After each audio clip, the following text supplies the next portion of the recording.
اللہ رب جلیل کے بابرکت نام سے جو دلوں کے بھید خوب جانتا ہے، سامعین و ناظرین کو محمد عامر حضور کا سلام قبول ہو۔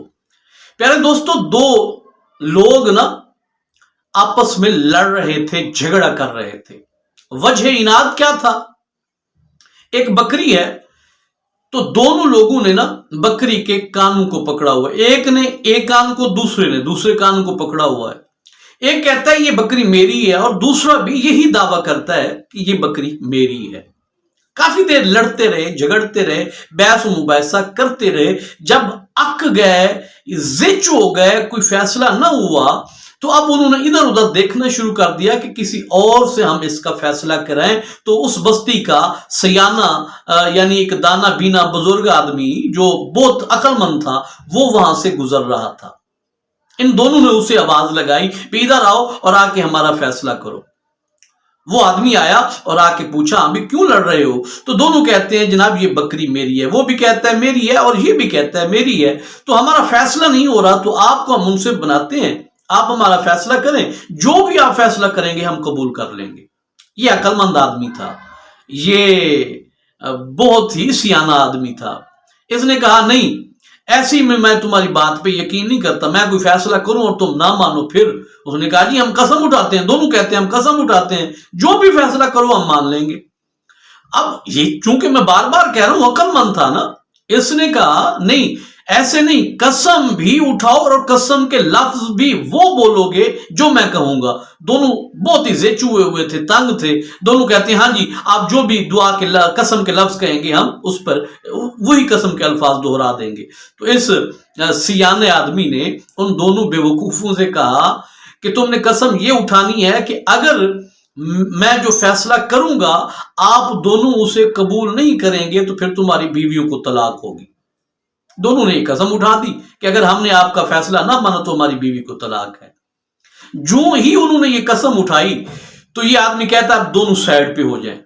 دونوں لوگ سائیڈ پہ ہو گئے۔ اس نے بکری کے کان سے پکڑا اور کہتا ہے جی میرا فیصلہ یہ ہے، یہ بکری نہ تیری بلکہ اس بکری کا مالک میں ہوں، اور کان سے پکڑ کے بکری کے چلنے لگا۔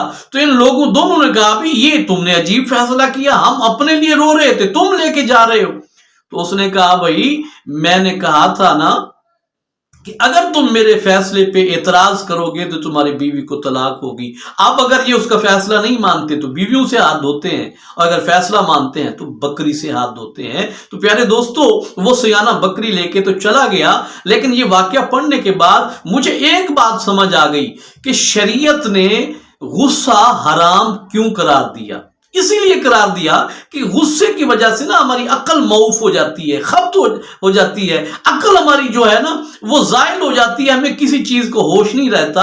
اگر یہ غصے میں نہ ہوتے اور ان کی عقل سلامت ہوتی تو یہ سوچتے نا بھی ہم جو اتنی بڑی قسم اٹھا رہے ہیں اگر یہ بکری لے کے ہی چلتا بنا تو ہمارا کیا ہوگا؟ بھلا ایک بکری کے پیچھے بھی کوئی اتنی بڑی قسم اٹھاتا ہے۔ تو لہٰذا یہ بات ثابت ہو گئی کہ شریعت نے ایم ہی نہیں غصے کو حرام قرار دے دیا۔ یہ تو ایک چھوٹی سی بات ہے، میں نے غصے کی وجہ سے بہت ساری شریف عورتوں کو طلاق کا داغ اپنے ماتھے پہ لگتے ہوئے دیکھا ہے۔ یعنی نوجوان چھوٹی سی بات پہ غصے میں آ کے ایک شریف سی لڑکی کو بھی طلاق دے دیتا ہے، اور پھر جب طلاق دے دی بعد میں روتا پھرتا ہے جناب میں نے تو غصے میں طلاق دی تھی۔ او بابا او بھائی عقل کے ناخن لو، بھلا پیار میں بھی کوئی کسی کو طلاق دیتا ہے کہ اے میری پیاری بیوی تم بڑی اچھی ہو، خوبصورت ہو، مجھے تم سے بڑا پیار ہے اس لیے جاؤ میں تمہیں طلاق دیتا ہوں؟ نہیں، طلاق ہمیشہ غصے میں دی جاتی ہے۔